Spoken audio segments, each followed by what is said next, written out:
Hello everyone and welcome to the PIPCAST 3000, a bi-weekly podcast where we talk about the gaming news and a Fallout topic. I am joined as always by Mr. Caedo Genesis. Hello! And I'm Sarge as well. We got a lot of stuff to talk about, haven't we, Caedo? Yes, we do. And bi-weekly, every other Sunday, 10 a.m. Pacific is when the podcast goes up. Yeah, I don't know the time because I'm a foreign person who doesn't understand these weird times that other countries have. Englishman! Yeah. So, Caedo, we always have a tip of the day and the comment of the cast. Which one do you want to take? I'll do the comment of the cast because you wrote the tip of the day. So what is the comment then? Oh, I'll do the comment first? Okay. Well, yeah, I'd already passed it over to you. So let me do... Okay. Man, it's a rare occasion where Sarge does the intro and then I mess it up. So the comment of the cast is by Wyatt Kefauver? Something like that. I hope I pronounced it right. They say, I feel like the Fallout 4 one does start you powerful, but the power armor uses a currency, fusion core, that are very rare. In the early mid-game, it makes you overpowered, but not for long. I was just going to say, so that is in relation to our previous topic from the last episode, where we talked about best and worst Fallout openings. Yes. And of course. That was a good one, too. Yeah. That was a good topic. And I do quite like this comment. It's one I've had a bit of back and forth with in my streams in the past. People talking about, like, whether they like the new power armor or dislike it, and fusion cores often pop up, because that's a thing which can make the Fallout 4 and onwards power armor seem quite weak to the people who don't actually go out and scavenge for it. And on survival mode especially, it makes power armor a lot less viable, which does at least balance it a little bit. I still would say that I'm not a fan of Fallout 4 opening with the big power armor scene, but the fusion core is like a nice balancing element for the new power armor in general. For early on, at least. Yeah. After a while, you start swimming in them. Like, even if you are using power armor fairly regularly, especially if you get lucky with the ammo box RNG. Yeah. Where they give you, like, 4. I mean, if you just want to, like, pick up the Scrounger perk, it seems to up it more from what I found.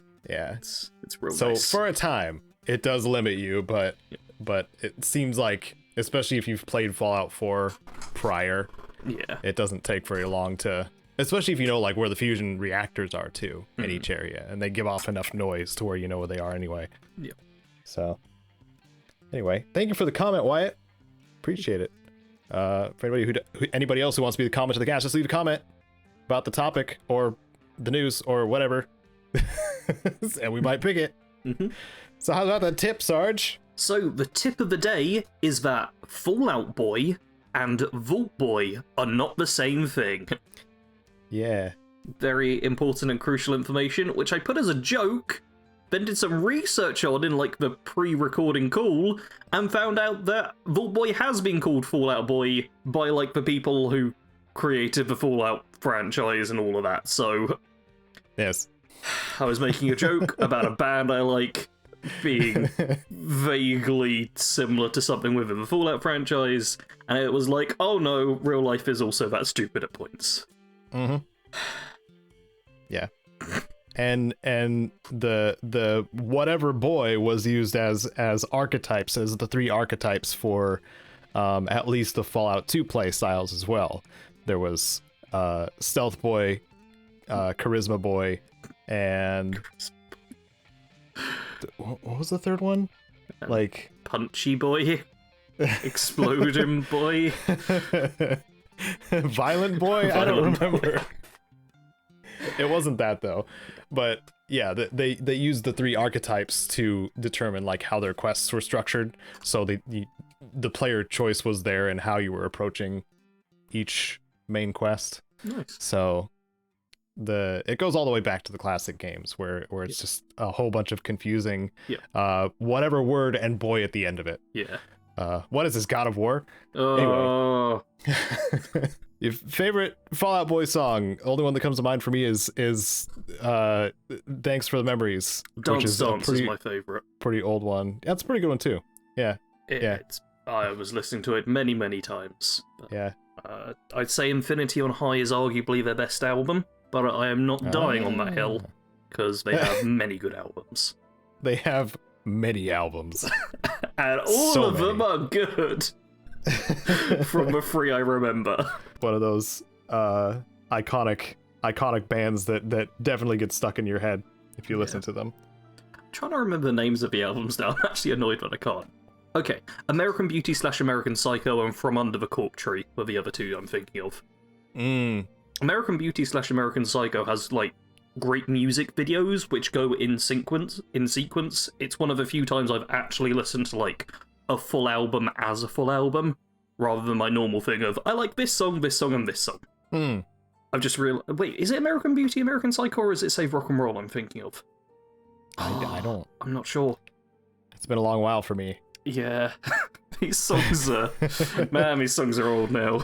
Like, the last time I listened to that album, too, was when I worked security. Like, I would listen to music on my way to and from work. So... I was a child when I was listening to this stuff. Sorry, as a baby. Should we do like an alert sound effect where you show our age? Oh no.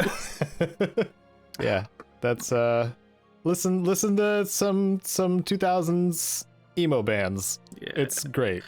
It's great music. I was just mentioning to Sarge that a song by The Used, who are still around apparently, was linked to me by Kite, and it's pretty good. It's a bit of a banger. It's called To Feel Something. It's a lot Also sadder recommend. than I was expecting. Yeah, well, The Used is they don't usually have happy lyrics. It's not so much the lyrics, it's the overall tone and feel of it. Like, Okay. Yeah, Pretty Handsome Awkward is the song of theirs I'm most familiar with, and that's quite punchy. Alright, well, welcome everyone to our music podcast. We're going to be spending the next 2 hours talking about bands you've never heard of or completely forgotten existed. Yeah. Our topic's going to be a tier list, but not about music. No. No, we should probably get back to the actual gaming news now. Yeah, Boo. I guess. Got some pretty good stuff, though. Yeah, it's a slightly more positive episode today.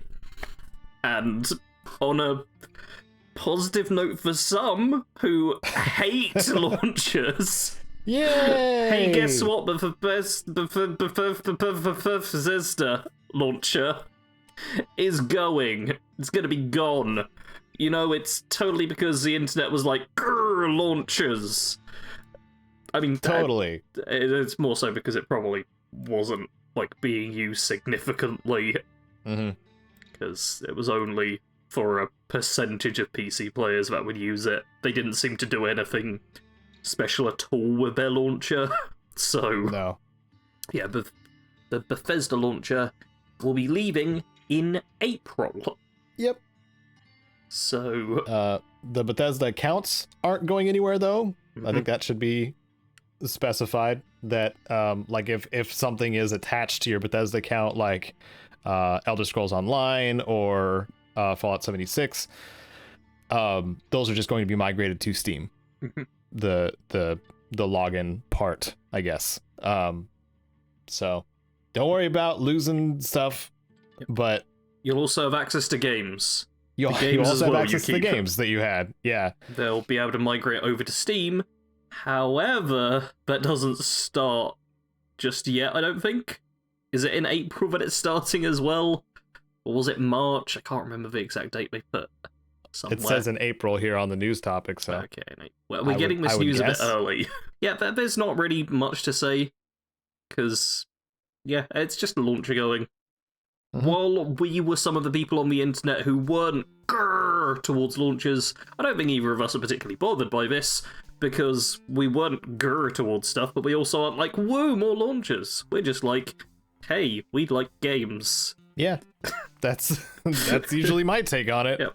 So, Bethesda launcher is heading off. Get ready next month to double check you switch all your games over to Steam. Yeah. And get ready for the rumor mill that just happened again. Fallout New Vegas 2 has been in the news again. It gets brought up by a particular individual, and then the news outlets just go crazy for a couple of days and then it disappears again. This time it was Jeff Grubb. He's a notable video game journalist, you would say. Someone who's been known to predict things, but Jeff Grubb has gone on record via VGC transcribed through VentureBeat's Jeff Grubb's personal podcast thing. Like, there's already just a chain of rumor source. Yeah. Quoted by Grubb is, this is very early, but people have begun to have talks and say these words in sentences. And those words are Obsidian and New Vegas 2. That fans do that all the time. Need to like, this isn't really even take it with a grain of salt thing. Like, this is just rumors. Like, that's all it is. Even if, like, what is being said here is 100% true, the only actual news is that someone within Microsoft has mentioned the phrase, like, New Vegas 2. That's it. Yeah. And it's like, if developers or publishers are aware of the things that are happening in their space, they're probably going to mention them. Yep. And New Vegas 2 is just such a common thing at this point that fans mention and utter and stuff like that, and really hope for that. Of course it's going to be mentioned, especially because of Bethesda, Obsidian, and In Exile. Please include In Exile in this discussion if you're going to have it, by the way. No, we love the classics that Obsidian made. I do like how even in this article it said that claim the original developer Obsidian could create a sequel to the classic RPG. Which is a beautiful, beautiful little sentence there. You know, the original developer Obsidian, and New Vegas is the classic RPG. It's just, mwah.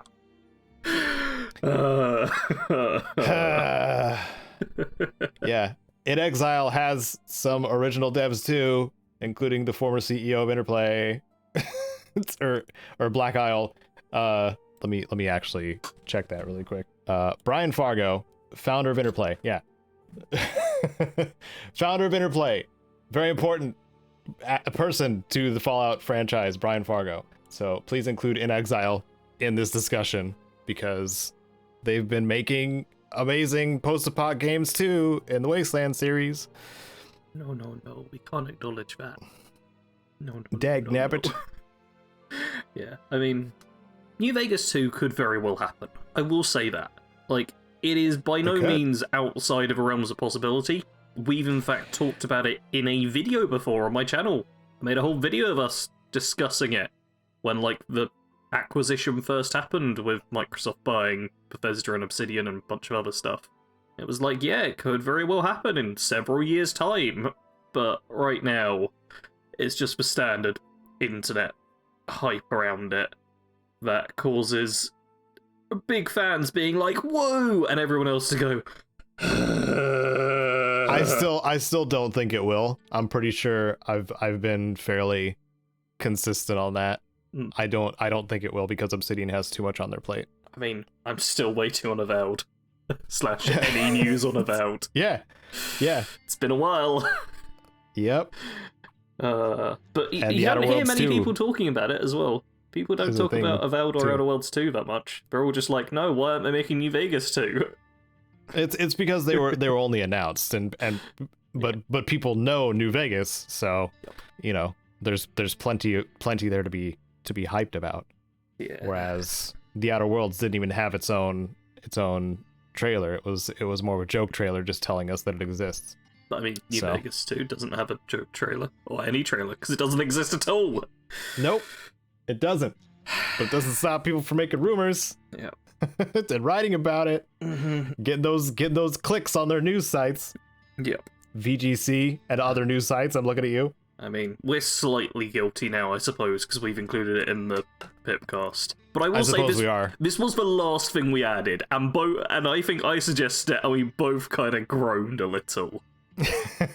There's not a lot of news in the past couple of weeks. It's mostly positive telling stuff everybody, that we've got on here. reminding all New Vegas fans to temper their expectations and probably expect to not get New Vegas 2 instead of hope for it. Yep. Something like that. Like, if it was even the case that the second the acquisition went through, Obsidian was, like, put onto working on it, it will still be years and years out. And that definitely didn't happen. So it's instead going to be years and years and years out, if ever. Mm-hmm. So, getting excited now? Not the smartest thing. You know what? I'll make a bet. I bet we get Elder Scrolls 6 long before New Vegas 2. if at all. Well, if it never shows up, it's definitely before New Vegas 2. So, yeah, I feel like that's a safe bet. It is. I'm almost willing to bet we get Fallout 5 before New Vegas 2. But that one I'm a little more hesitant on. But yeah. And what about a remaster? Because I think it mentions a remaster in here too. Does it? People talk about remasters. I could see a New Vegas remaster as happening. That's almost more likely, I feel. Although I do wonder exactly how a remaster will be accepted. It would make things better, but or done in that, like, moving from that iteration of the I think it's still Gamebryo at that point, right? Maybe. I don't know the technical stuff. But moving from, like, the Fallout 3 New Vegas to the Fallout 4 76 kind of style. Because, yeah, they could do it that way, but then I feel like that's going to change the way the game plays a little bit, because you suddenly get sprinting and stuff.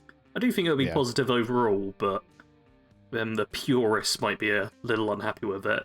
But if you don't update it, then it's gonna feel like so janky and clunky. So like the hilarious purist comment I mentioned when we had Will on about getting mad at me that I had the Fallout 4 loot menu. Yeah. That would happen. That would totally happen. That shouldn't make people mad. Everything makes people mad. It's the internet. There's already people who hate us. More right efficient now. Looting shouldn't make people mad. Just throwing that out there. If I had the Fallout 4 loot menu in the classic Fallout games, I would be happy.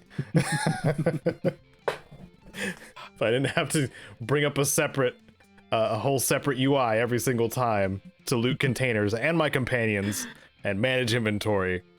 Because, oh man, managing inventory is so much fun in the classic games. Yeah. That's sarcasm. Man, even stuff like the sorting.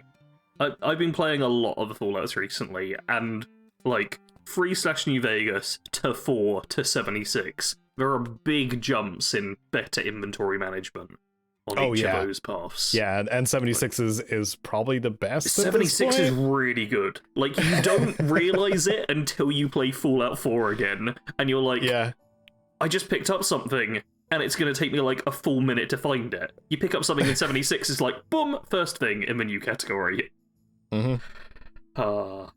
Yeah. For anybody else who hasn't played 76, it has a new category in your Pip-Boy now, to where you can see the new items you picked up and when, which is so good. It's beautiful. It really is. And mass looting. Yeah. Which is... And not needing to, like, pick stuff up, just being able to use things from the world map. Just hold to use instead. Yeah. Yep. 76 like a does a lot of survival good game. Stuff. It's... there's been a lot of lessons learned with that game, and it will make future games better. Definitely. I hope so, anyway. It is a spin-off. Yeah. But, I mean, some of the elements they've definitely taken a look at and gone, oh, this is a better way of doing things. Oh, this is a worse way of doing things. I feel like 76 is a great example of just like a test chamber, essentially. Yeah. And as long as Bethesda pays some attention to what worked, what didn't work, and what things they improved over time with it, it's a positive. Yeah. So, something else that's positive, perhaps, is Nier Automata anime? Yeah. Nier Automata, more like. So, What's this about? What's this here? what's this? You know what Nier Automata is, right? Yes. The video game. It's a very good video game. I see. It was in my top 5-ish of the best games I played last year. Your link is not working for me. What? How is my link not working? It's a YouTube video. It says connect to the internet. You're offline, check your connection. What? Oh no, Caedo, you're offline. Turn me internet back on. I'm not, though. I mean, to be fair, the trailer does not have much. There's like a tiny bit of concept art, a lot of Japanese, which I can read about one symbol of. It's, but I can't tell you anything else. But yeah, it's just like a little 30-second teaser. Nier Automata TV animation project start. And it has been confirmed we are getting a Nier Automata anime. Yay! Because it says in the description Nier Automata-anime.com. Which kind of gives it away. And the Twitter account is Nier A Anime. If any JRPG needed an anime to get more weird, that's Nier works, I suppose. Yeah. I mean, it's already a playable anime, so. Yeah, it is so anime. I will say, I really, really did enjoy the game. It's one of very few games which I played through entirely on console while being a third-person game. What? Both of those things, generally, I don't go for. I mostly play on PC these days, very rarely play console games. And third-person games in general, I can't hack.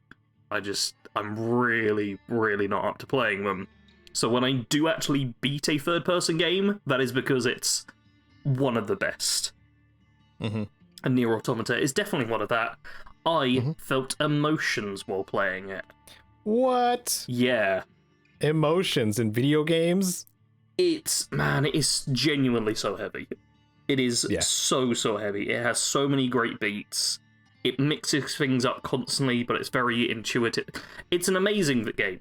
It is arguably one of the best games ever made, in my opinion. Wow. Yeah. It's high praise from Sarge. Yeah, I'm going off the jokey thing a bit here, because it genuinely is really good, and I highly recommend everyone play it. I think it's actually leaving Game Pass, like, this week or something, which is where I got to play it, so if you don't already own it, you've got 10 seconds left to play it. But yeah, an anime for it could be very cool, especially as the story is like, well, the themes is one of the best things about the game and the world. Yeah, so the theme is great. The story is bonkers.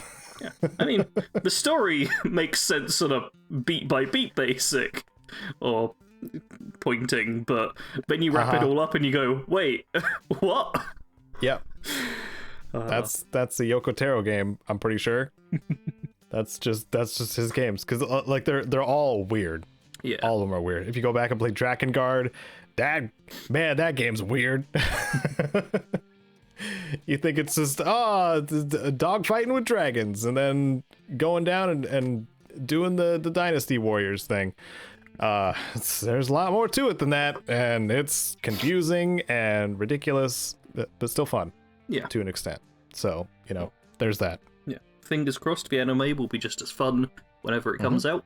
But we don't really have any proper details on it yet. We just know that it's being worked on. So, best of luck. Oh yeah, and Automata was like the one that was co-opted by Platinum Games, which like action is something they do extremely well. Yeah. So there was that on top of it. So the rapidly changing gameplay styles is kind of like in their wheelhouse.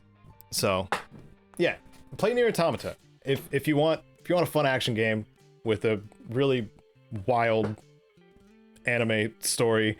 The story for me like didn't really grab me too much. Like I did, play through multiple endings and stuff like that and get the proper like ending D or something like that. Something like that, yeah. I mean, there's an ending for every letter of the alphabet, although about 20 of them are deaths. Hilarious jokes. Yeah. Like eating a fish was one of them, right? Eating a fish. Pressing the power off button thing on your chip inside of CPU. you. Yeah. It's a wild game. Anyway, let's move on to the next thing. We'll talk about several other games that all came out in February, which is ridiculous. Yeah. So this will be just a reminder for everyone. There's a lot of good games that came out. Like a lot. So many.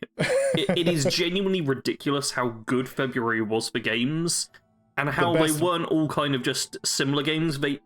I doubt there's anyone out there who didn't like one of the releases that came out in February. There's a game for everyone, I swear. Yeah. So, what are those games, Sarge? Oh, well, we have just a list of some of them, which Caedo is now adding more to. We have Total War Warhammer 3, Elden Ring, Dying Light 2, Horizon Forbidden West, Sifu, Lost Ark, and, the best of all, etc. There's so many games. I mean, the only one I've actually played of the list is Total War Warhammer 3, but I've been loving it. I know Caedo has been playing Dying Light 2 and Lost Ark. Yes. And been loving them. Yeah, very much. Yeah, and I've seen a lot of people playing Elden Ring and really getting into it. There's so many people playing Elden Ring. Yeah. Nelsar abandoned me. Oh no. In Lost Ark to play Elden Ring, but man. I have his word that he's gonna come back once he's done. Totally gonna come back. Totally. Just give me a few months. Or a year. Or 2 years. Elden Ring's doing very well.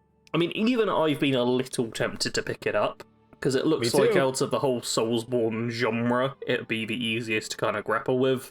But I did say earlier about not liking third person, so yeah, that's kept me off more than anything. Sounds like you and I are gonna be stubborn about it.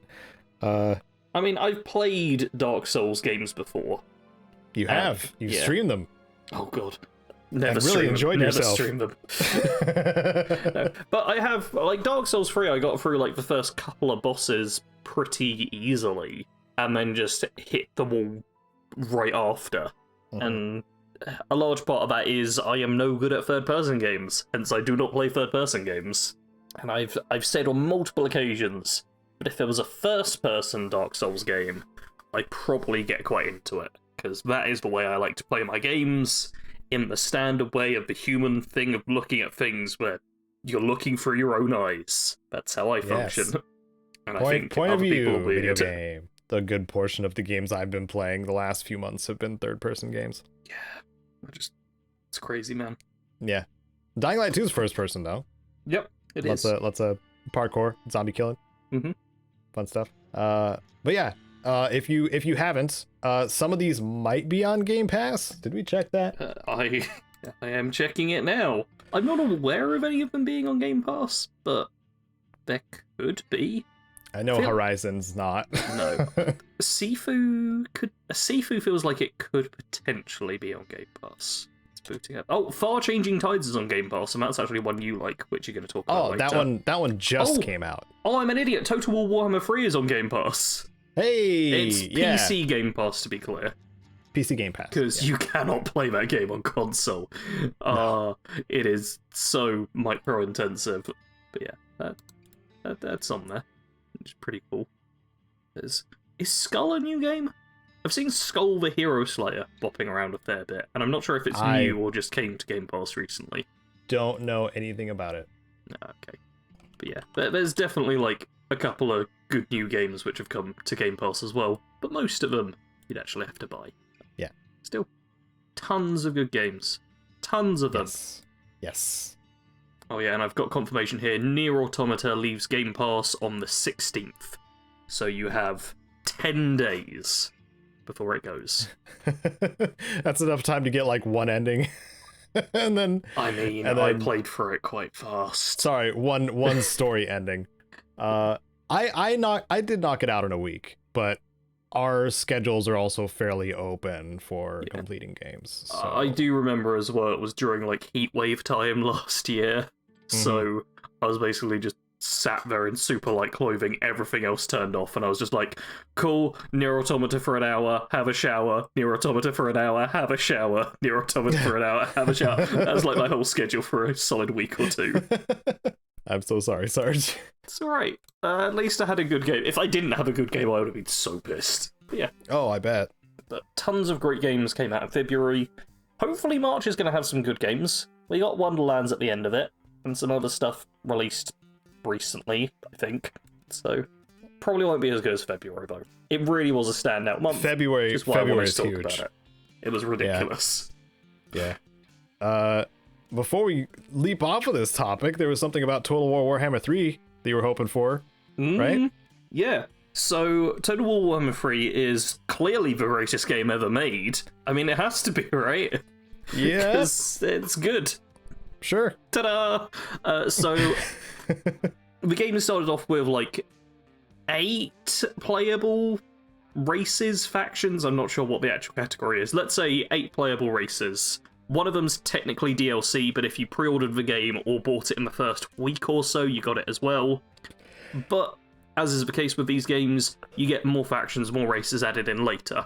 One that has been confirmed are the Chaos Dwarfs, which are pretty cool, and there's like a voice line that's been dug up as well to like extra confirm it, even though we all already knew, because technically they were in the previous games as well, to an extent. But it's now been like triple confirmed.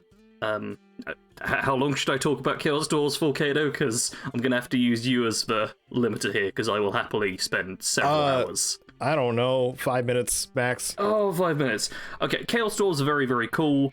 They're evil dwarves who bind demons into like their weapons and armor and have like crazy magic fused with artillery and like bulls and minotaurs and stuff with wings. Very cool race. Looking forward to them. What I want to see, though, is even cooler and arguably more badass to halflings. Okay. I was expecting applause or the sound of celebration. I need to hear more about them. What? You need to hear more. Okay, so halflings, they're basically hobbits. Okay. As you understand. They typically aren't seen as a very combat-oriented race, but they love cooking. They have very open opinions on like property and who owns stuff. They kind of see everyone as family, and it's not stealing if you're taking something from family, you're just borrowing it from them. So everyone else in the Warhammer world is just like they're thieving little gits, is their kind of opinion, which is quite funny. Yeah. But the best part is they have sheep-based cavalry and a cookpot artillery device where they just hurl soup at their enemy, which makes them the greatest Warhammer faction that has ever existed, which is why they're what I'm most excited for rather than the Chaos Dwarves, because, like, halflings riding sheep around the map and throwing soup at their enemies, and their generals typically bring a picnic basket with them, and that's how they're, like, signified as being the leader. Halflings are just great fun. That's pretty great. Yeah. So it sounds like it goes against the mold of the standard Warhammer dark fantasy thing, and it just puts a high fantasy race in there. Yeah. Well, Warhammer's like all of the races pretty much, but Total War Warhammer 3 is very much the demon-based game. Like, 5 of the 8 factions are demons, and another one's ogres who eat people and stuff, so you've only got 2, like, good races, so to speak. And Chaos Dwarves are, like, another very evil one we know is coming. So having the Halflings, who are, like, just the most whimsical of all of the Warhammer races, would be great. So that's what I'm hoping for. That's pretty great. Would be cool. I think that was less than 5 minutes. I was keeping an eye on the time. Alright, well, I've got to geek out about what I like, Caedo. It is now your turn. Yay! Okay, well, Valheim just got patch 0.207.20. It's still, of course, in early access. Grumble, grumble, grumble. They're working on their new biomes and adding to the ones that already exist. It's still kind of a slow go at it kind of thing, but this recent patch was fairly sizable. They added frost caves in the mountain region, so now there's dungeons to delve into within the mountains, giving you something a little more to do besides get killed by wolves and try to find silver while getting killed by wolves. So that's something to look forward to in Valheim. If you've been, kind of wondering when to jump back in, there might be enough here now to jump back into, because the Hearth and Home update came in prior to this one. If you weren't around for that one, that was just a whole bunch of extra stuff you can do around the homestead that you're building, as well as some new materials like tar to make like shingled roofs and stuff like that. But that's like in late game plains areas, like you have to fight tar based enemies and stuff like that, and they're scary. So yeah, let me just go down the thing here too. The new content, suddenly frost caves and an anniversary drinking horn added because they hit their 1 year anniversary, which it feels like this game has been out longer than it has, which is kind of a good sign, I think. Fixes and improvements, pause function single player, full controller support, and by extension, support for the Steam Deck. This is going to be a Steam Deck game as well. The gamepad text input when running through Steam in big picture mode, UI settings and Steam Deck stuff. FPS limiter and reduced background performance. Split dialogue can take numeric input. I don't know what that means. Signs can now be built without a workbench. That's a really nice addition. I do like that. Bug fixes and quality of life stuff, and armor stand now supports at gears and shield styles. Armor stands were added as like a tiny, a smaller update about a month ago, I think, or something like that. Now you can display your armor on them. But yeah, we have the link to the changes to Valheim if you are one of those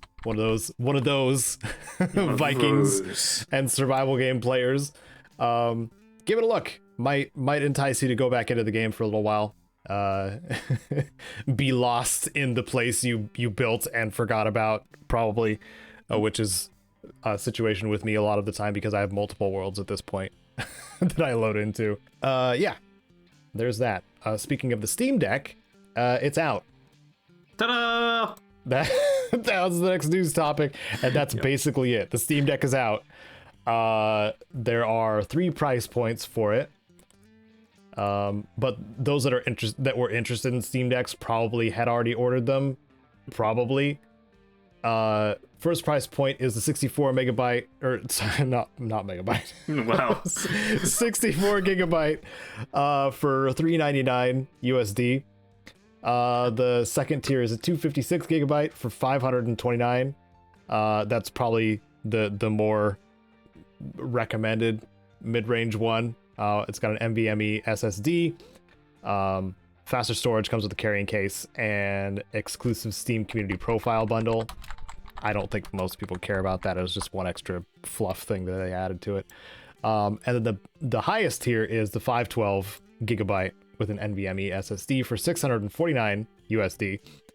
And it comes with the fastest storage, premium anti-glare etched glass, exclusive carrying case, exclusive Steam community bullcrap, and exclusive virtual keyboard theme, which is also just extra fluff in my mind. But yeah, Steam Deck is out. If you want a from what I hear, extremely powerful handheld that you can do all kinds of fun stuff with, Steam Deck for sure. I'm pretty sure I've only been hearing good things so far. So yeah, I will say it looks a little pricey. It is pricey. So I feel like this is very much a specialist item for people. It's a luxury item. It's like you're buying a brand new console. So like if I think, but there is an audience for it, right? Because like some people don't want to spend the full like up to $2,000 for a gaming PC. So whereas you could get this for a quarter of the price, and have a gaming system for Steam. So unlike things like Stadia, there is this is something that was built for a particular audience, and that's the people who have Steam and want to play on the go, and also people who maybe are primarily console gamers, and they'll have that console experience or handheld experience with massive Steam library. Yeah. Well, you say wildly massive. Not all games are going to work on it, right? Not all games. Sorry, There's going to be quite a few which wouldn't work with the control scheme that you get from this handheld. And I do wonder, like, how big the actual audience is going to be. Because what you're looking for is someone who's big into Steam games, but not all Steam games, just ones that wouldn't require mouse and keyboard, and someone who doesn't have a high-end gaming PC, and isn't, like, just a console gamer that's interested in that, but wants to play the PC games as well, and is willing to spend several $100 on this handheld device. Like, I wonder how many people are just like, well, I've already got a Switch as my handheld, which is cheaper, so I've got that already. Or other people who are just like, oh, well, I've got a console, so I'll just stick with that. I will argue, though, yeah, that the Nintendo Switch may be cheaper on the hardware side, but it is not cheaper on the game side. That's a fair point, yeah. Nintendo is notorious for selling games at full price for way too friggin' long because they're in full control of their storefronts. Yeah. That is the Apple of gaming. So I feel like it may balance out a little bit. If you buy a lot of games, then yeah. If you do, yeah. It does depend then on, like, if you're someone who only plays a few games a year, or someone who will play, like, a dozen to 24 games a year. Mm-hmm. Oh, and Nintendo has it like its premium, like classic games service bullcrap that they pushed that one time. I think we like they have their subscription model and then their premium subscription model that we talked about in one of the PIPCasts, and Steam doesn't have that. That is nice. You just have it, which is funny. Yeah, I think it balances out. I still don't think there's a huge audience for this. I feel like it's very much a specialty item. Like, yes. I don't think it's going to crash and burn or anything, but I don't see it as being like the new thing to be looking out for. It's like, if you're in the key demographic of this, you probably already know about it and have bought it or pre-ordered it at this point. You'll see. We'll find out. Yeah. We'll probably talk about it again in the future. So, I suppose look forward to that. You tech heads, and get our vague opinions on something neither of us own. Yep. Kite is gonna get one though, so I'll be able to at least try it, I think. Unless Kite's like, no. It's just keeps it to themselves. I can see that happening too. It's a very expensive piece of equipment. While we're talking about expensive pieces of equipment, I'm sure the Zetans in Fallout have expensive equipment, and they're in 76 now. They are officially. Indeed. I feel like I stuck that landing. Yes, definitely stuck the landing. Tell me about the Zetans, Sarge. In my brain. Tell me about them. Yeah, so you know how we've both totally played this event, so definitely can give first-hand experience. We totally have. Yeah, so apparently there's aliens inside of 76 now. The Zetans have been a fairly long-running trend in Fallout. Where did they first start, do you know? Aliens have been around since the classics, like all the way back to Fallout 1. You didn't really see them alive. No. The Wanamingos were referred to as aliens in Fallout 2, but they were definitely different beings entirely. They were just mutants. Mm-hmm. But the big-headed sectoid-looking aliens were definitely from all the way back to Fallout 1. So cool. Well, yeah, now in 76, in the latest update, there's aliens which just randomly will appear across the map, it seems. In UFOs, maybe? We really should have played this. This is like actual substantial stuff, and neither of us have bothered to boot up 76. What if... Okay, well, since we're recording early, why don't we have some B-roll of Okay, yeah, you know what, we could do that after, yeah. After we record, let's. All right, pay attention to the visuals. Yes, because future us will know what we're talking about, even though you won't be able to hear us. You can listen to past us talk about these aliens. You'll be seeing the B-roll footage that I've definitely put in the podcast. Oh god, what if for you to watch and look at? It's fine. So yeah, there's now aliens. It's a cool little event. I feel like we're getting more and more of these as a big thing over time. Fallout 3 obviously had the biggest alien thing with the Mothership Zeta DLC, which was overall one of the worst DLCs. Oh, yeah, I suppose. Although we're not ranking DLC this time, that's a potential future list. Yeah, it will be. Yeah, I mean, it will be. I've seen people in the Fallout 76 community, those who are still playing, be fans of this event. I'm actually going to check to see if there's any noticeable uptick in players recently on the Steam charts. No. It's actually gone down a bit this month. Oh, no. So yeah, the aliens showing up haven't boosted it at all. That is just on Steam, though, which will become more accurate once the Bethesda launch has gone. Yes, which is a nice thing. Man, it's going to look like 76 is doing so well in, like, a couple of months. Because when you check the Steam charts, it will just be like, yeah, 100% gain or whatever. Wow, so many more people playing. And it's just like, no. It's just for PC audience all in mostly one place. You still got the Game Pass people too, though. Yeah. Like we don't have Game Pass charts, I don't think. We don't. Man, it's so difficult to work out how many people are actually playing a game. Mm-hmm. But yeah. I mean, it seems this is cool. Look at the footage, judge for yourself. That's all I'm gonna say, because we don't know much at this point. We're gonna be shooting aliens or something. I don't know. We're gonna try. Or punching them. That's right. My character in that game is punchy. And sometimes shooty with the plasma flamer. Yeah. Also, the aliens look quite big and menacing, more so than they ever have before. Yeah, they do. They're like proper fancy suits. Yep. They're using the power armor skeleton. Just a skeleton, though. It's very different looking armor. Yeah. It's their own version of power armor. Mm-hmm. It looks pretty neat. I'm kind of getting some Mars Attacks vibes a little bit. Yeah, I get what you mean there. Yeah. Well, we'll find out, and then you'll see it on screen. Yep. And I hope you enjoyed watching that, because that was the final news topic. So we'll be cutting away from that footage soon, because our actual topic requires some screen space. Yes.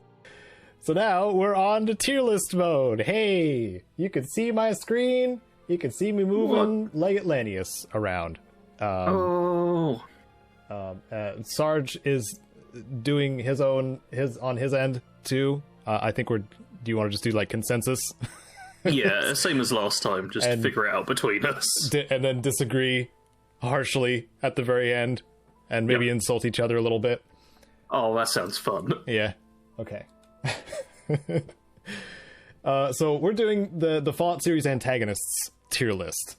I don't know how full of a list this is, so because we didn't dig into the particulars too much, but these have proven to be a little fun to do. So you can expect these every so often, and they're relatively easy to record and put together, especially since the tail end of the PIPCAST is just mostly raw of just putting things into the tier list. I understand why these are so popular to make and to watch, because it's just really super straightforward. Yeah. So let's get into the list. I'll also say that if you want a specific tier list for us to do, send it to us, or just comment and say, could you do a tier list of like all of the best dog meat moments or whatever. The best, and we might do it. The best pie dispensers. Yep. Yep. You know, whatever kind of tier list you want, leave it in the comments. Or better yet, you could make like a tier list yourself and send it to us. Yeah. Because if you just leave it in the comments, I'll have to make it, and that's kind of a when I get around to it sort of thing. Maybe a tier list of the best Ranger Sequoias. Oh! Hey! Just 100 different Ranger Sequoias. They're all the same image. You just have to place all of them into the bottom Veteran rank. Ranger, number 16. Okay, let's get started. Let's get started. Yeah, on this one. Legilanius, I think, is an easy choice, honestly. Yeah? Yep. Easy choice. I'm not even going to say it. Just put it in there, Caedo. Put it in the only correct option. The only correct option. Mm-hmm. I'm going to put him in A tier. You got it right! Overall, a very good villain, but kind of a... you only get to meet him once. You can talk him out of it just with speech being up and nothing else. He has the antagonist build-up that makes villains in Fallout interesting. Mm-hmm. However, his boss fight kind of sucks. Yeah. He is strong physically. Yes, very. Kind of cool. But if you get in a melee range, you get ready to get knocked over. yeah. Because he's got the same powers you do, and it feels like bullcrap. But that's what you've been doing to enemies up until that point, so yeah. If you play right, obviously. But So- he's got solid lore surrounding him as well. He's an intriguing figure. Being all masked up and stuff makes him a lot more mysterious, but it doesn't make it to S tier because there are just a few too many flaws. Yep. I might change my mind on that too. Like, I may go to B, depending on the end or at the end. Oh, I mean, I do kind of get what you mean. He's not a high A tier. No. I'd say he's a low A tier. I don't think he's as bad as B. Like, B is a middling villain, and I feel like the build-up and stuff is all very good. It's just it's a disappointing climax. Yeah. That's what there is to it. I will agree. Okay. Let's go to Werner. Werner, this is from the Fallout 3 DLC, The Pit, Yes. and You don't he's learn kind that of a cool character. you don't learn that he's an antagonist until later. Yeah, So and that in itself is pretty cool. I think I might put him in A, actually. Okay. I was actually thinking B myself, but I'm happy to go with A, honestly, because he is a cool individual. There's not much of a, like, serious fight with him in the same way you get with Lanius. It's instead No. much more of a choice Yeah. about whether or not you're going to fight him. Mhm. And it's a genuinely difficult moral decision, which it's lovely when Fallout does them. They don't actually pop up as often as you might think, but these tough choices are great, and it makes him an interesting antagonist because he's an optional antagonist. Yeah, Which is pretty cool. I think that is pretty cool. We've got a lot of optional antagonists in this tier list too. Yeah. That's for sure. Speaking of, President Kimball, Oh, wow! the president of the NCR in Fallout New Vegas. Yeah, we can put him in, what, D tier, right? He's boring. He's also an assassination target. Like, Yeah. the choice with his quest involving him directly is either being the assassin or preventing assassinations. He's a prop. He's not a character. He's not really. Yeah, like you're just listening to his speech while either stopping the Legion in hilarious ways. I used C4 last time, which was fun, or taking him out yourself. So Yeah. The quest itself, or quests, depending on which way you go, are pretty cool. But him as a character, I could tell you nothing about President Kimball. yeah, Like, he's we don't know just- what he really does with the NCR. just a figurehead leader. Yeah. He sucks. You don't compared to well, in Fallout 2, Tandy is not an antagonist. No. She actually has a quest that she gives you to do stuff. Like, she's actually involved with the things going on in the NCR, whereas Kimball is just, he shows up, gives a speech, gives somebody a commendation, and leaves. Yeah. So I can't even remember what he sounds like, anything he says. Like, there is nothing memorable about him. No. He sucks as a character. no. Speaking of sucking as a character, Hey! The character's so boring we don't even get a proper name. the alien captain. And that's his name. He's D tier as well. Let's not kid around at all. Yeah. There's nothing. It's a Zetan. Isn't that interesting? Yeah. One mild upside though. Even though Mothership Zeta was like one of my least favorite DLCs, it had some of the best and most powerful uniques for Fallout 3. And the Captain's Sidearm was one of those. So you get to the end of Mothership Zeta, you get the Captain's Sidearm off this guy. It's an alien blaster, but it has a scatter shot, like a handheld shotgun. So just energy shotgun all over somebody's face. It's pretty great. Yeah. Cool, unique, terrible character. Yeah. A character that's not terrible, No. but designed to be unlikable, is Benny. Yeah. What do you ring-a-ding thinking? Oh god. I'm not really sure. I'm thinking maybe A or B. Like, I feel like he's above average. I don't think he's incredible. But he's definitely got some depth to him. I think in our tier list, B and C is like average to below average. Yeah, well, B should be around the average, and C is, I'd say, below average, and D's, like, really bad. Okay. A's good, and S is, like, really good, surely. I think I might put him at average, even though, Yeah. like, he's your initial revenge target in Fallout New Vegas, Yeah. but he's... I mean, he kind of motivates the actions of the player character more than doing anything himself. You know what? I do think the fact that he can't, like, do anything worthwhile once the game has started is kind of a downside for him. Like, he's not a character that you even think about, like, oh, if he succeeds and things will do well, because you know he's going to fail. He's a failure. Yeah. It's just, like, He is. kind of inbuilt into him. You're right. He cannot succeed. I think if Obsidian had made it so Benny could, like, win the game, essentially, and take control of the strip, I think he'd be S tier. Yeah. But he's gonna fail. Like, he needs the protagonist one way or another to get any sort of progress whatsoever. Yeah. And the best he can do is, like, run away. Yeah. Whereas, you know, the two main powers in Fallout New Vegas, at least it feels like you're a part of it rather than just the main tipping point or the main factor.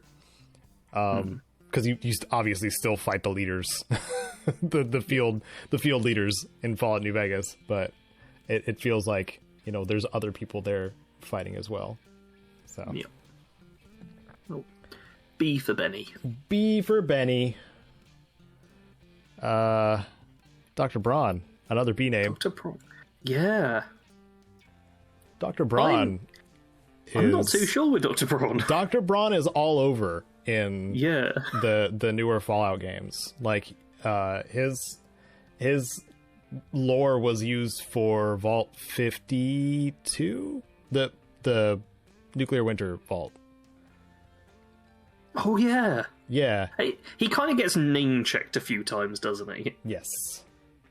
Yeah, honestly, I feel like those are closer to Easter eggs than anything actual substantial for his character. Probably. The Fallout 3 experience where he's the little girl whose name I can't remember, who's antagonizing everyone in Tranquility Lane. That's the proper part of him. I think we're not judging on really length of time they exist as a protagonist, but more so their effectiveness, right? Yeah. And like, are they a cool character? Do they fit the role of an antagonist well? That kind of stuff. I think I want to go with S tier for Dr. Braun. Really? Because during the section of Tranquility Lane, you are powerless, or put in a powerless position, and you either have to help Dr. Braun or find a way to escape. There's no, like, killing off Dr. Braun whatsoever. Like, he's going to still exist. And you get to, like, turn into the pint-sized slasher if you go full psychopath. Yeah, it's a cool quest and stuff. Kind of entertaining. It turns your dad into a dog. Liam Dogson. Mm-hmm. Man, I guess I'm gonna just have to let you go with it. I didn't realize until now just how confused I was as to where I'd put Dr. Braun in this. Like, I just weren't sure. I've genuinely got no idea. Like, I cannot rate Dr. Braun. This is... He's been torturing the residents of his vault for, like, decades, if not... Yeah. A century? I mean, he definitely gets like... solid evil points. Yeah. That's for sure. So, yeah, go for it. I guess that section is very iconic as well. Yeah. I feel like he's left a solid mark in the brain of anybody who's played that. Yeah, I think so. Yeah, you know what? I'm cool with it. And you know, having his avatar be a psychotic little girl too, is off-putting and annoying because, you know, Bethesda games, kids are invincible. So yeah, you know. There's also that. Boo. Completely on purpose. Yep. All right. Next up, we have Caesar. Caesar salad. Oh. Where does he go, Sarge? I feel like he's in the top half. Because, you know, he has brought together the entire Legion. They are clearly quite an evil faction. Like, there's very little positive about them. And he is, like, going to be a villain for most people. I feel like one kind of interesting thing, I suppose, about him is that he isn't really, like, the main villain you're going after as such. Like, killing him doesn't really matter. No. Which I feel kind of detracts from it a tiny bit. So he wouldn't really be on the same tier as Lanius then, well, would he? Or here's the thing, he's done a lot of, like, the groundwork, but he's now hit the point where he's almost surplus to requirements. And Lanius is the leader for war. Caesar is the leader for building up to prepare for all of these things. They serve very different roles. And at the point which New Vegas takes part, I feel like Caesar's kind of just a figurehead and not much else. But he has got some cool stuff as a character, and he's already achieved his accomplishment of making the Legion. They're just going forward because they're idiots. A for accomplished? Yeah. Yeah? I mean... You don't sound definitive. I mean, he's another one I'm a little bit unsure about, but I'm happy with A. Like, I feel like there'll be people in the comments saying that he should be S tier or something. But I feel like he's served his purpose at this point. He's out of his prime, so we're gonna drop him down to A. It's rare that you have Lanius and Caesar, both of which are kind of built up, whereas once you meet Lanius, he's kind of got that persona that you've built up, but Caesar he turns out to be just a man with a very visible flaw to him, a health related flaw, which can cause him to be a shaken leader, which is not a usual thing without, like, protagonist meddling, I want to say. Which is kind of cool. Makes him a bit more human, I guess. Kind of. Yeah. Misguided still, but a little more human. Anyway, something that's not really human anymore is Professor Calvert. Yeah. From he is Point the Lookout. Brain. Yes. Yep. The Brain Man. The Brain Man. who very much wants you dead until you get to the point where you're going to kill him, and he's like, I guess we could team up. That'd be cool, right? I'm surprised Desmond's not here, because Desmond is just as much of an antagonist as he is. Well, Desmond, you at least start out helping, no matter what, and then you can turn on Desmond, so you kind of do the betrayal there. Mm-hmm. Whereas Calvert is... I feel like Calvert, out of the pair, is more of the typical antagonist that you're going up against. He started a cult. Desmond's more of the optional choice. Calvert did start a cult, yeah. Yeah. Yeah. He's quite evil, but I feel like he doesn't really have much of a lasting impact. Not really. I mean, being like, a DLC probably doesn't help that much. No, it doesn't help. Desmond, though, Desmond has some real character. He does. Desmond, he's like kind of a jerk, but you kind of like it, and he's kind of cool. And like, I remember the last time I played through this DLC, and killing Calvert, I was like, yeah, I'm happy to kill him. Killing Desmond, I was like, well, he disappears afterwards. I'd like his gear. I guess I'm gonna kill him. Mm-hmm. So Calvert, I don't think is very good. Like, he's done some impressive stuff with the whole cult, and he serves as a nice counterpart on the personal side of things to Desmond, but I don't think he's a high-tier character. I would say C-tier. C for Calvert. Yeah, we just do all of them alphabetically. We could. A for Autumn. I'm just kidding. More like C for Autumn. I'm putting D. Oh, you're going for D for Autumn. I think Autumn sucks. He's not very good, yeah. I was trying to think of things that I'd defend him with, and I was like, coat looks kind of cool, I guess. Was the only thing that came to mind. He just shows up like a cloud of flies. Like, you never want him to be around. When he shows up, you just sigh. You're like, oh, this guy again. Like, yeah.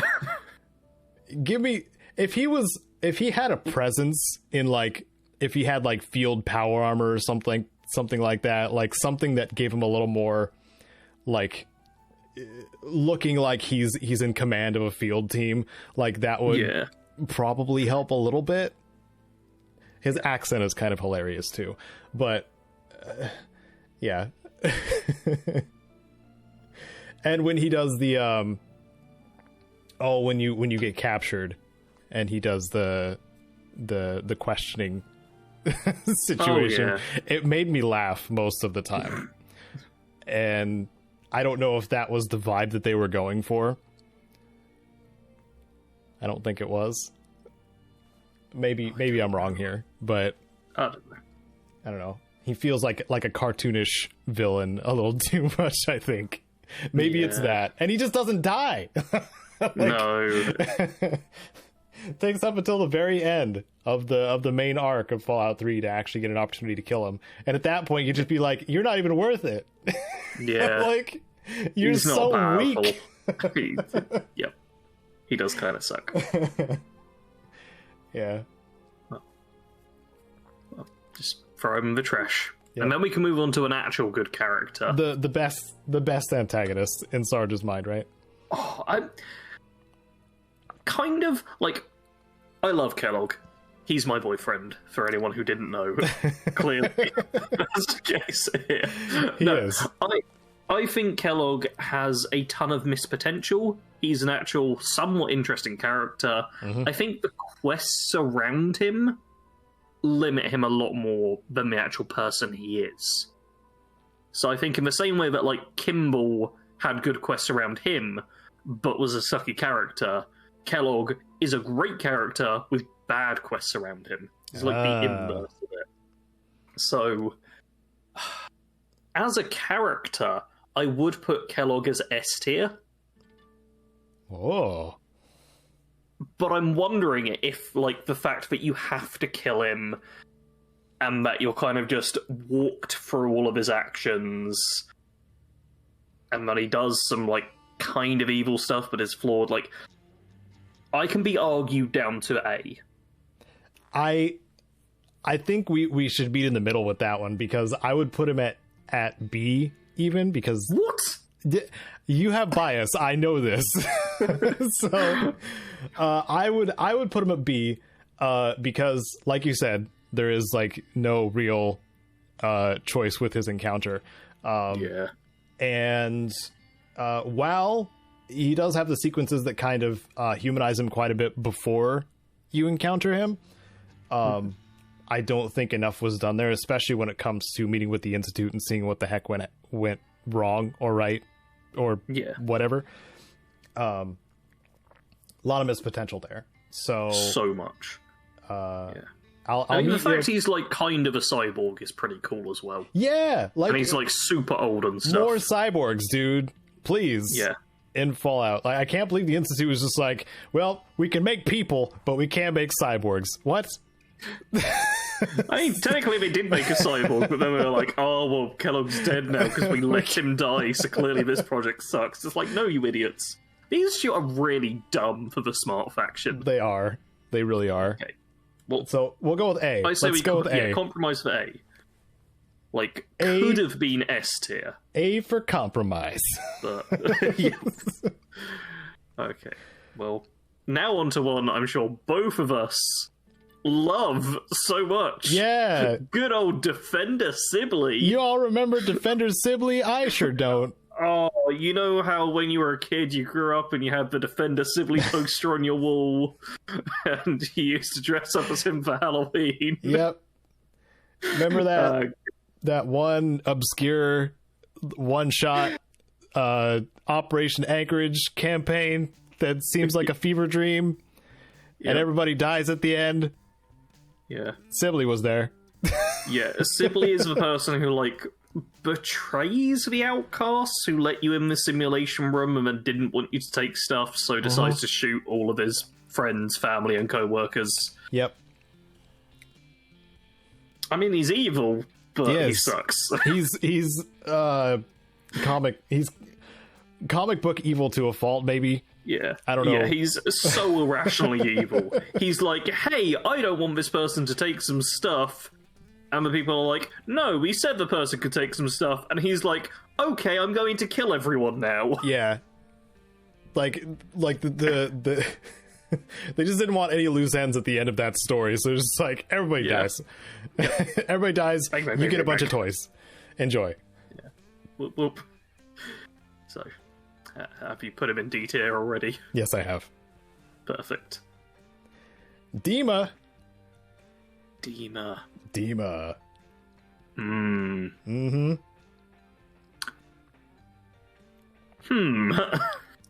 S or A? I mean, he's kind of diabolical, but not in a necessarily evil way. And I'm not sure if I want to score him higher or lower for that. That he's extremely good at manipulating people? Yeah, but he genuinely doesn't feel like he's evil. He doesn't feel like so much of a bad guy, but someone who's just doing bad things. Because he truly does believe that it's the best thing to do. And I do like that. His voice is creepy as all. It is. It is. Yeah. Oh, it is so unsettling.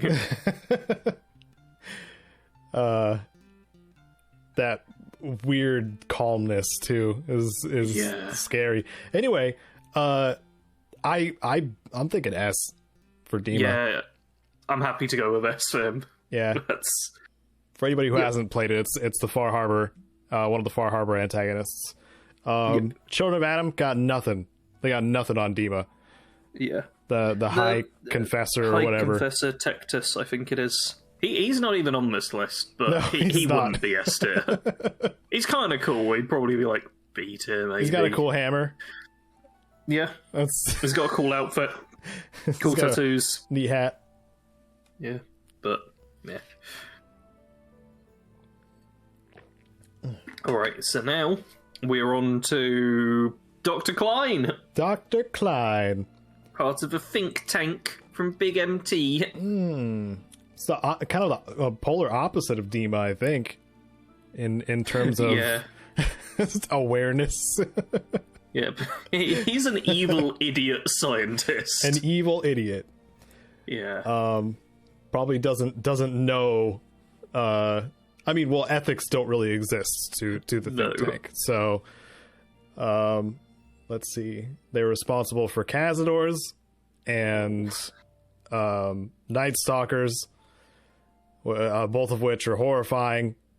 Yep. And shouldn't exist, but they do in the Mojave. You can lecture them about it too. As well. Yeah.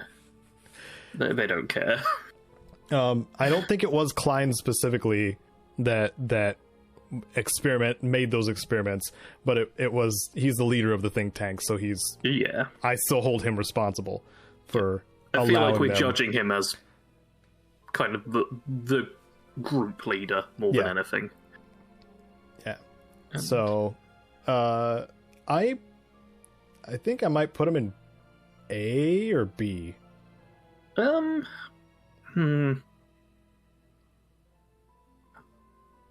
trying to work out if like the comic nature of things would put him down a bit.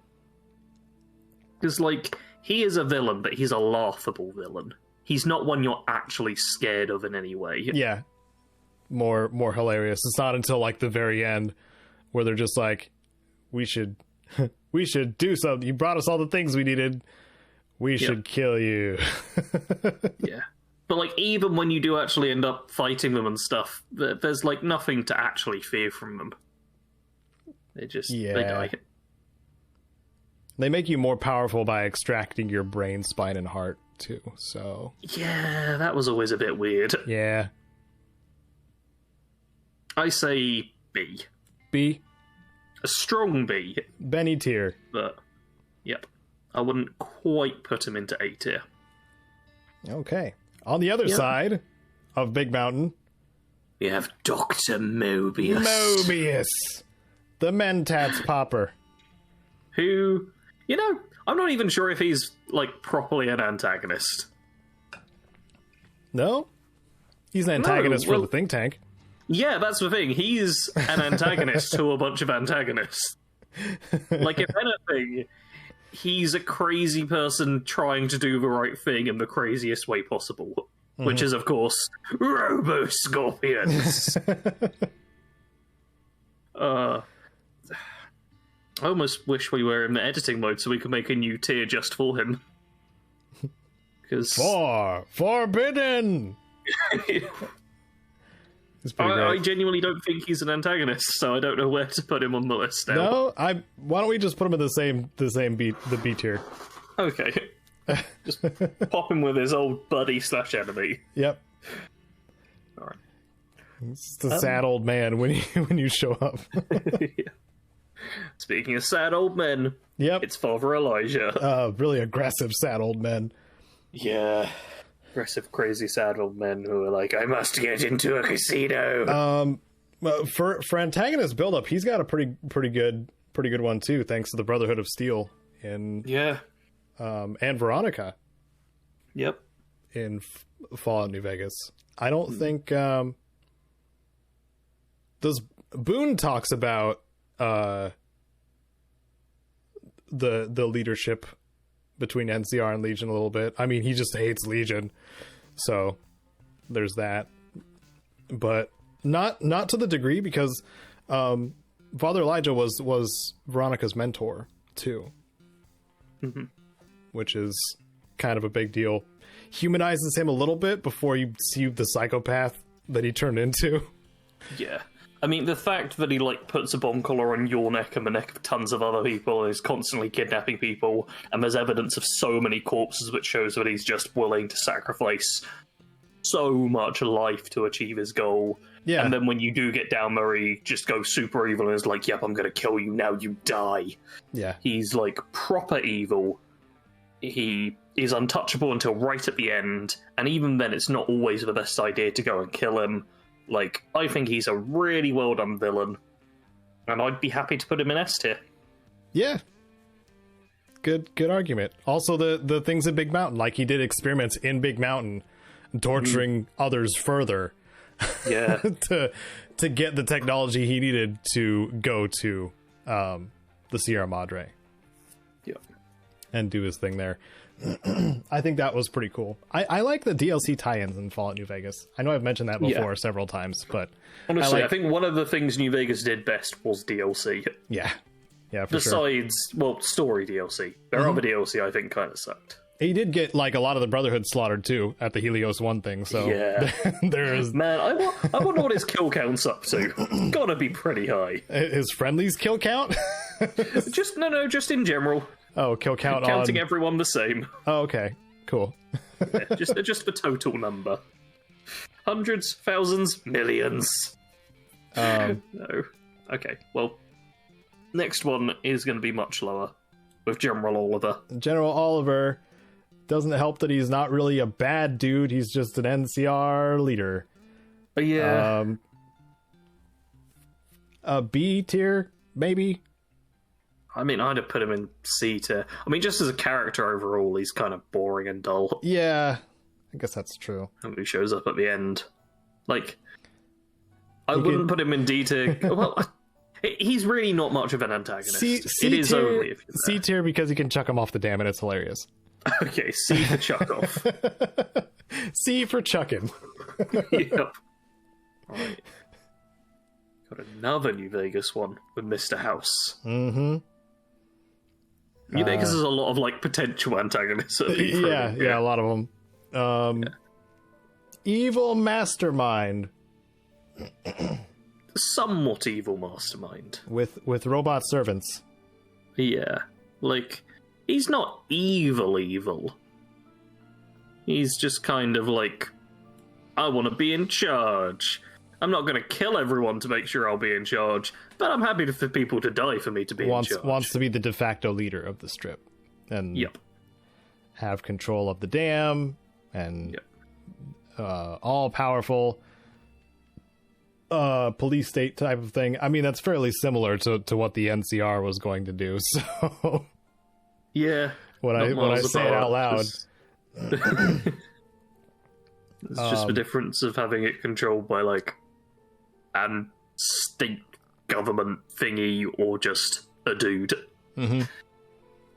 Like, full faction to neutral party.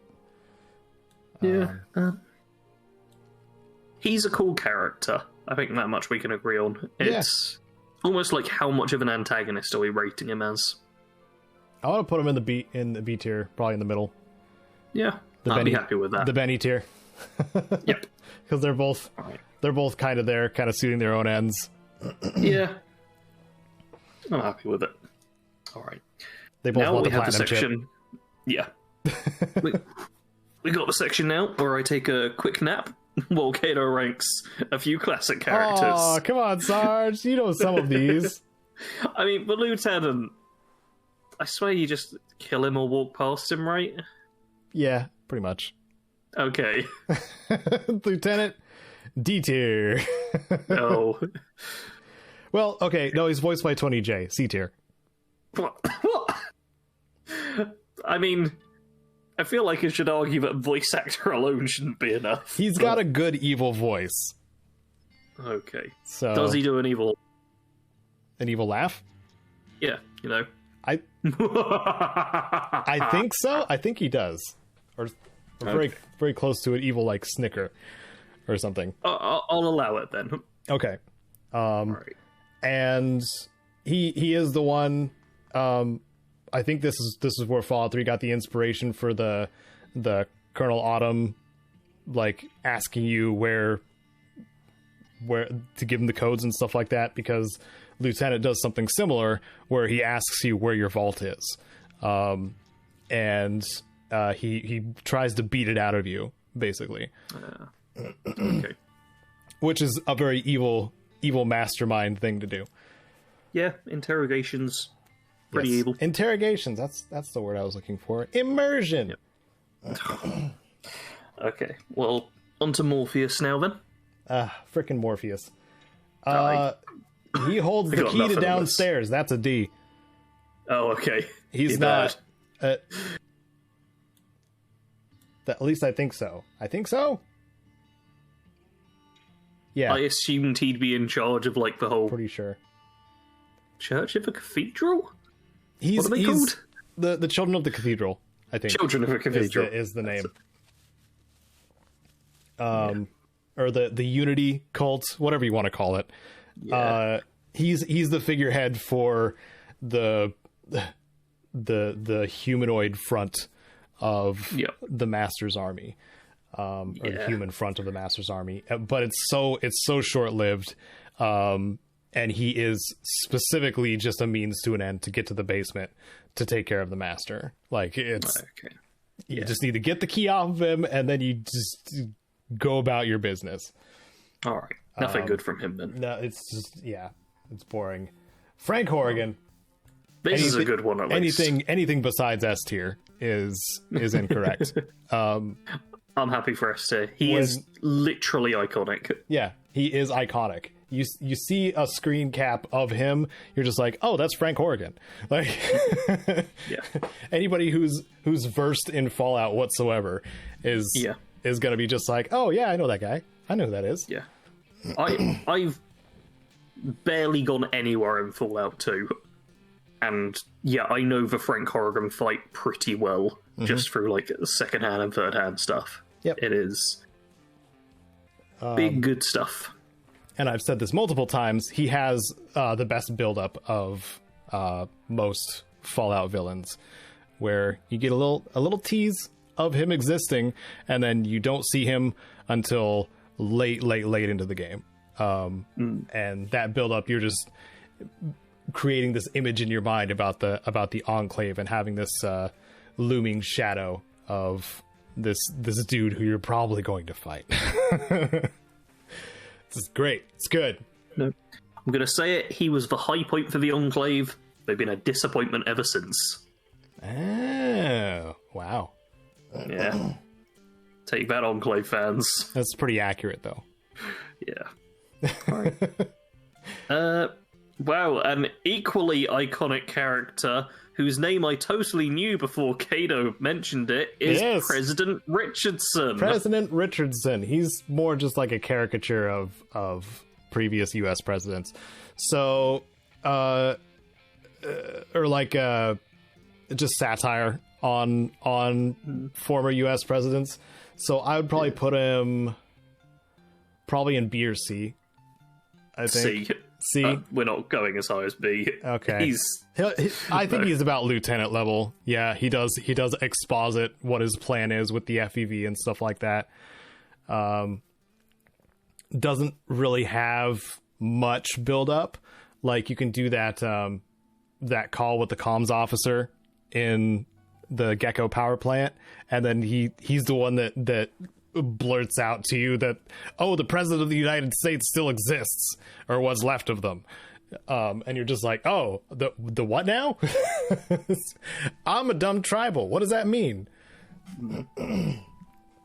And it's another key holder in Fallout 2 that you get the presidential access key, and then you can get out of the end location, the oil rig. Yes. Yeah. All right. Well, onto a character that's far more recognizable. Yes. Arthur Maxon. Uh-huh. You got to see this man grow up. You did. I mean, you got to see this man be a kid and then be an adult. There's only two modes. Unless they're a ghoul, that is. There's only two modes. I would put Maxon in A, probably. A or S. Okay. He's got a lot of cool lore around him. He's a character who's been built up for a long time.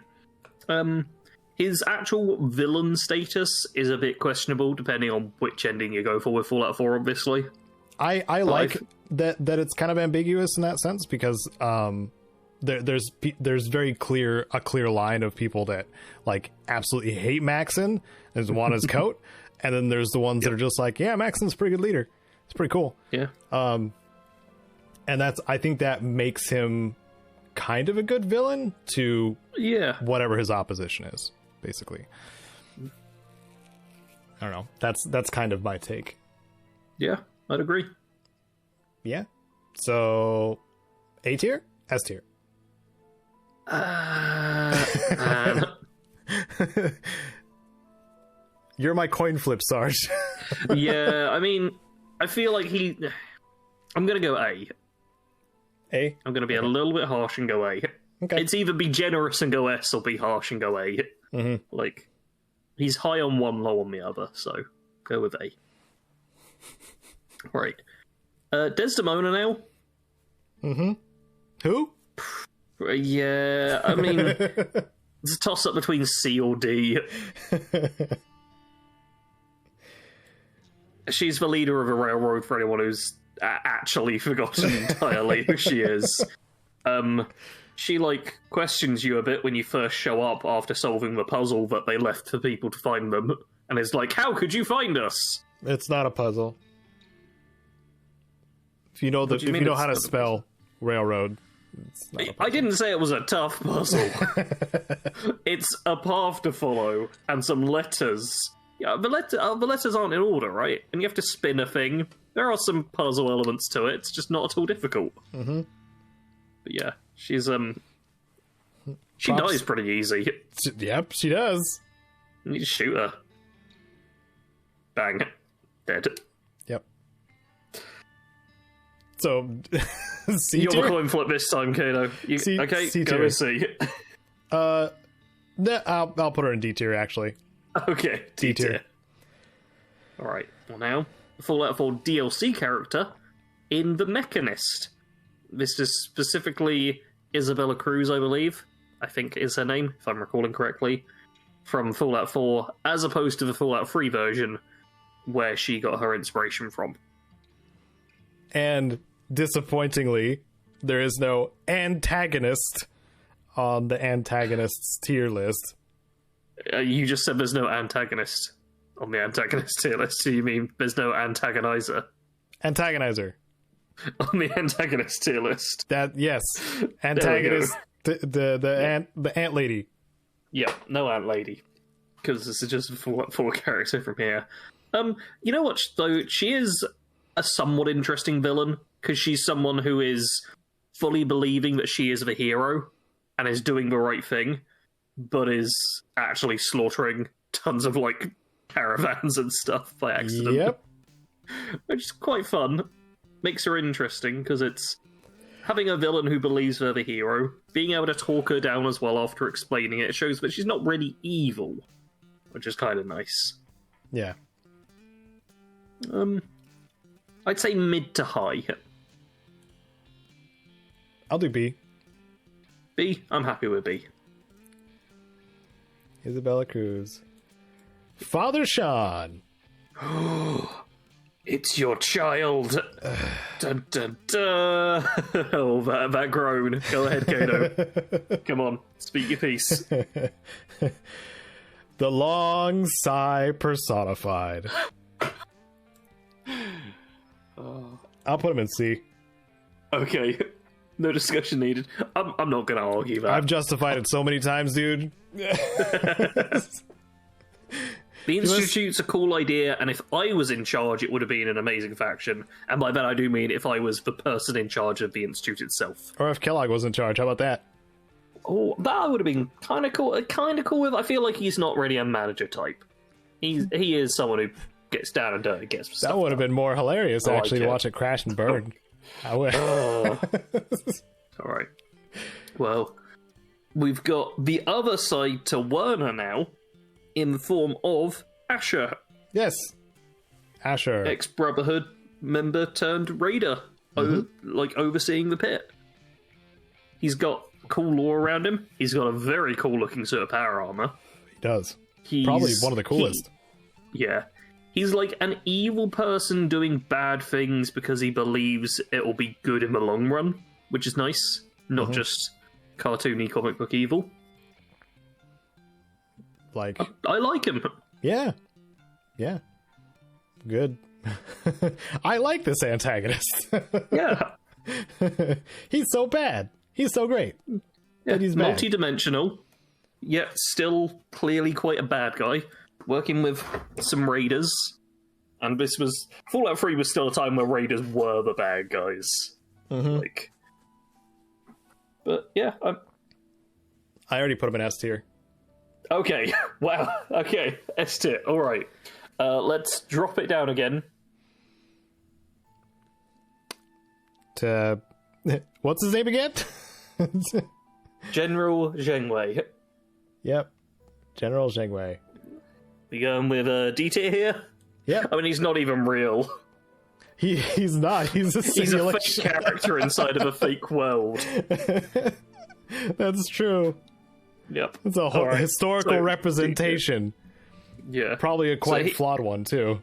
He's also from the Operation Anchorage. Yeah. Which is the DLC with the outcasts and stuff. He's the enemy you fight at the end of a simulation. Yeah. That's it. The one thing that DLC did pretty well was the set pieces, like recreating the war that happens in Anchorage. But that's basically that's it. Pretty much it. Yeah. And the Chinese stealth armor. That was that's pretty cool. Iconic. Yeah. I mean, what's way more iconic though is the Master, who instantly goes into S tier. The Master goes in S tier. I will. Created the Super Mutants, and the Super Mutants is one of the few points where I actually agree somewhat with people who get annoyed about lore changes and stuff. Although, I swear nobody gets annoyed that everyone's making Super Mutants these days. Oh, some people do. I'm sure there's some, but it's never something that I seem to see when people bring up, like, lore breaks and lore changes and stuff. They're always like, but what about chems? And I'm like, but what about the giant green thing that's killing us right now? They're like, no, chems. That's what we need to talk about. Well, chems are big things. Well, think about like removing one over the other. Removing the post-war chems from pre-war locations would be less of a jump than removing super mutants. Yeah, and still take a bit of a Fallout vibe out of the game as a result. Yeah. So the Master is still super cool though. Antagonist of the very first game, incredibly creepy, cool lore surrounding them, and made the Super Mutants what they are. Yep. Like, I got zero complaints with the Master. Was part of it. Part of it anyway. The lieutenant, the lieutenant who was in C tier, was also part of his command structure, but not quite as interesting or layered. Memorable or iconic. Yep. Or actually having a cool name. Or as grotesque. There's also that. Right. Speaking of grotesque, Salt Upon Wounds. Salt Upon Wounds. You remember Honest Hearts? Putting salt on them.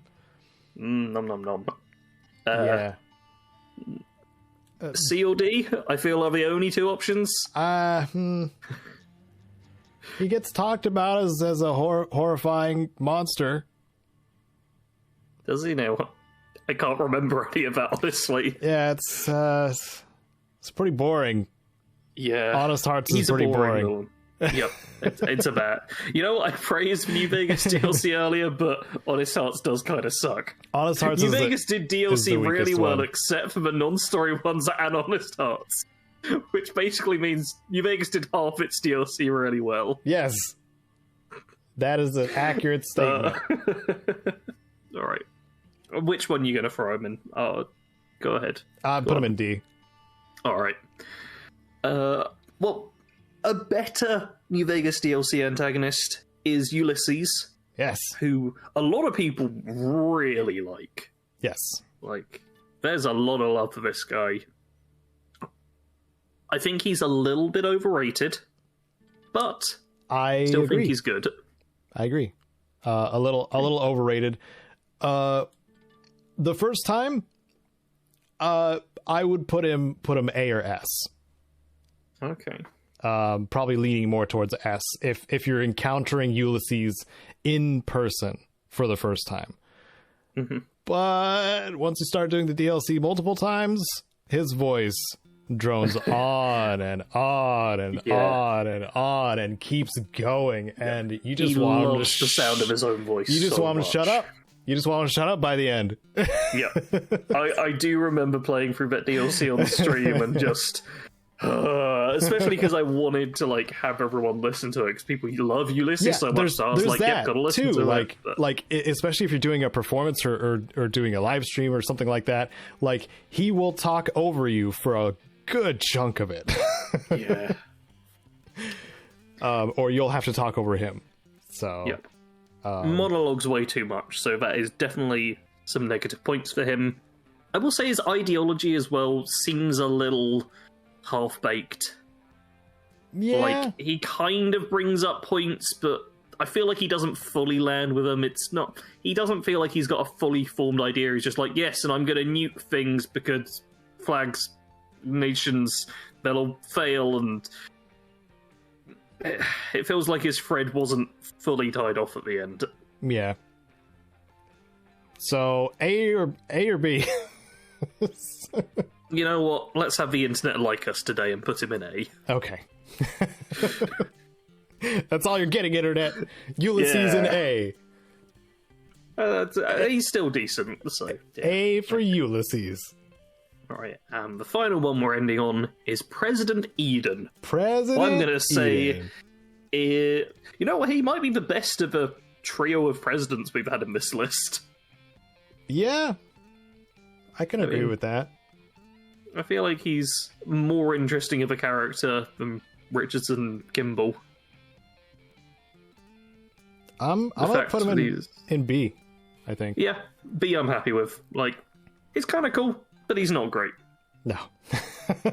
Alright, well, there's our list. There's our tier lists. Any final changes? Anything that sticks out that you're just like, now that I thought about it? Nope, because I forgot to go along with you at the same time and didn't realise until we hit Colonel Autumn. So my tier list is blank on my side. Oh. So I forgot where we put most of them. Okay. So I'll assume they were all just perfect first time. Oh, well, let's just go through each tier then, and we'll name off. Yeah, people can see it. We'll name off. Are there any you think of that bad? Because I don't want this to drag on too much longer. Oh. We've been recording for a while, Caedo. Oh, I guess that's true. No, I don't think so. Okay. Well, people in the comments can always let us know how badly we've done here. That's true.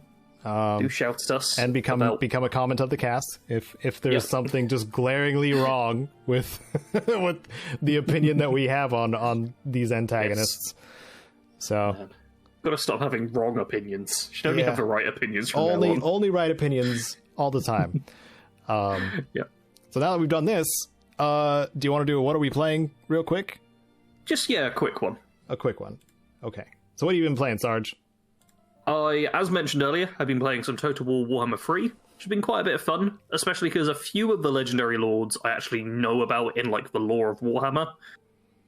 It's like Scarbrand's this big demon of Khorne who's just, like, pure rage, so he's been really cool to play as.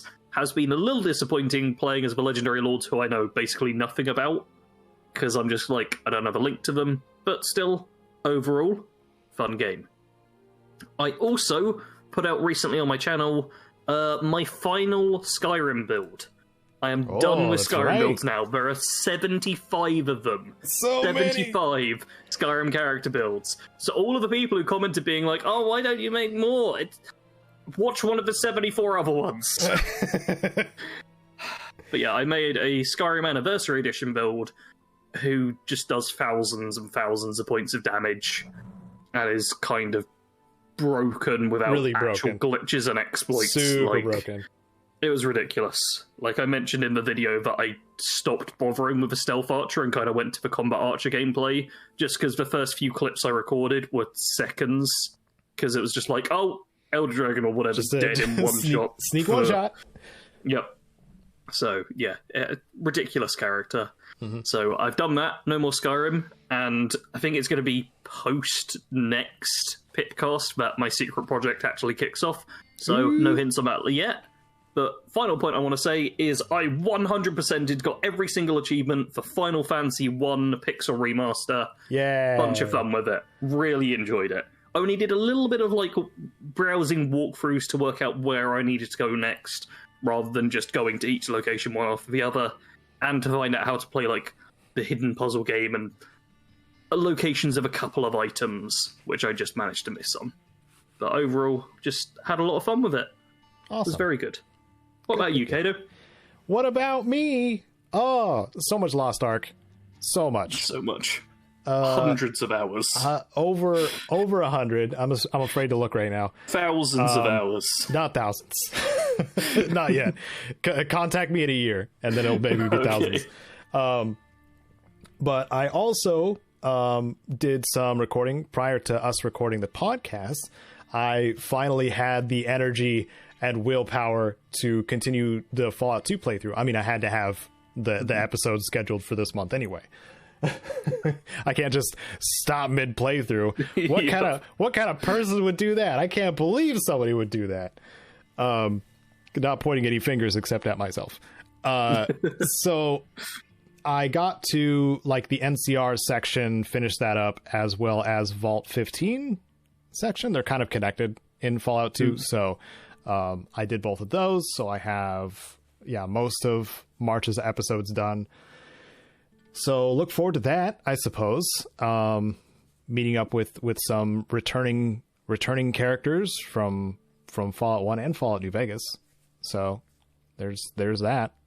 And I also played Far Changing Tides, the sequel to Far Lone Sails, which you mentioned earlier in the news section. It's a nice series now of indie games where they're kind of a linear traveling in a vehicle of some sort and managing that vehicle as you're traveling kind of thing. But this one has the different spin of not being a land craft, but instead being a submersible and ship. So you're traveling on water and underwater and managing those things, which is a fun spin, a fun sequel to what Lone Sails was. Not as many, I would say, stressful moments as the first game, which I enjoyed those a lot in the first game. But they were more just like, set piece type of things that were just like, oh crap, that's a tornado. Underwater, not really tornado environment. But I was surprised that there was no like big creature underwater that was a threat. Like there wasn't that, but I kind of understand also why, because those kinds of games are meant to be somewhat chill and more of a like puzzle solving, getting from point A to point B and getting over hurdles as you go kind of situation. Overall, still really nice. Probably about double the playtime, so like 4 hours ish compared to the first game. And do recommend. The ending was satisfying enough for a sequel to an already good idea and type of game. So do recommend. Excellent. If you want an indie that's post-apoc, give Far Lone Sails and Far Changing Tides a try. That first one was on my Games for Fallout fans list. Okay, that's it. Thank you everyone for tuning in. Leave a comment if you want to be a comment to the cast. We'll be back in 2 weeks, Sunday, every other Sunday, 10 a.m. Pacific. Take care. You say bye? I just hit stop on my recording. Okay, well, I'm still recording They us. don't get a bye from me. They don't get a bye from me. I won't say bye to them. They have to tune in next time if they want to hear me say bye. Okay.